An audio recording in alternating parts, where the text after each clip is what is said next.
The world God made was drowning, not in water yet, but in violence. Everywhere you looked, hearts had turned hard. The strong crushed the weak. Promises meant nothing. The earth itself groaned under the weight of human cruelty. And in the silence between thunder rolls, a question hung over creation. How long could a holy God endure what his world had become? This is the story of one man who walked with God when almost no one else would, and the ark that carried hope through the storm. Stay with us until the end. What God promised after the rain will change how you see every rainbow. The Lord saw how great the wickedness of the human race had become on the earth, and that every inclination of the thoughts of the human heart was only evil all the time. The Lord regretted that he had made human beings on the earth, and his heart was deeply troubled. So the Lord said, I will wipe from the face of the earth the human race I have created, and with them the animals, the birds, and the creatures that move along the ground, for I regret that I have made them. But Noah found favor in the eyes of the Lord. Noah was a righteous man, blameless among the people of his time, and he walked faithfully with God. God said to Noah, I am going to put an end to all people, for the earth is filled with violence because of them. I am surely going to destroy both them and the earth. So make yourself an ark of cypress wood, make rooms in it, and coat it with pitch inside and out. This is how you are to build it. The ark is to be 300 cubits long, 50 cubits wide, and 30 cubits high. Noah did everything just as God commanded him. While the world laughed, he hammered. While neighbors mocked, he measured. While storms gathered on the horizon, he obeyed. Noah was 600 years old when the floodwaters came on the earth. For years he had worked.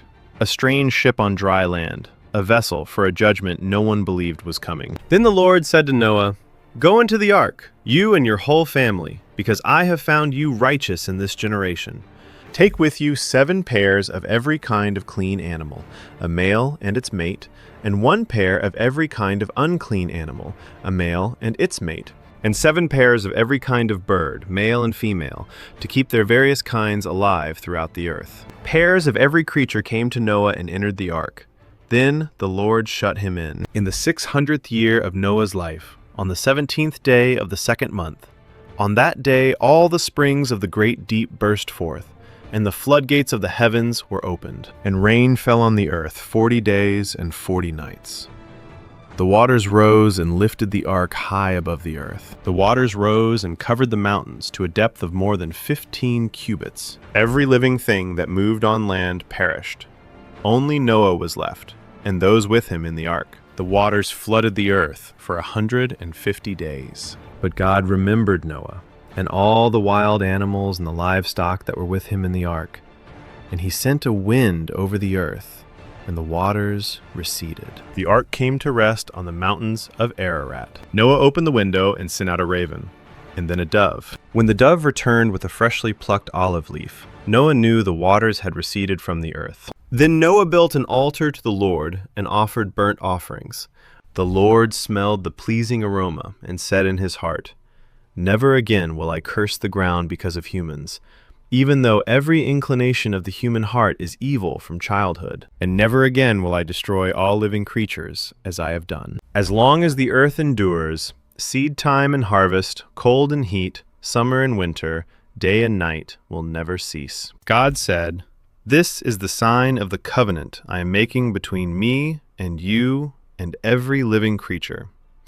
I have set my rainbow in the clouds, and it will be the sign of the covenant between me and the earth. The flood was judgment, but it was also rescue. Noah did not save himself. He listened when the world would not. He built when others mocked. He entered the ark when God shut the door. And after the storm, God did not erase his creation. He made a covenant. He hung a rainbow in the sky as a promise. Mercy would outlast wrath for those who turn toward him. Your faith may look like an ark on dry land long before anyone else sees the rain. That does not mean God has forgotten you. If this story moved you, like, share, and subscribe for the next chapter in our journey from Genesis to Revelation. Next, Abraham. When God called one man to leave everything familiar and trust a promise that would reshape history. Episode 4 drops soon. Turn on notifications so you never miss the next story.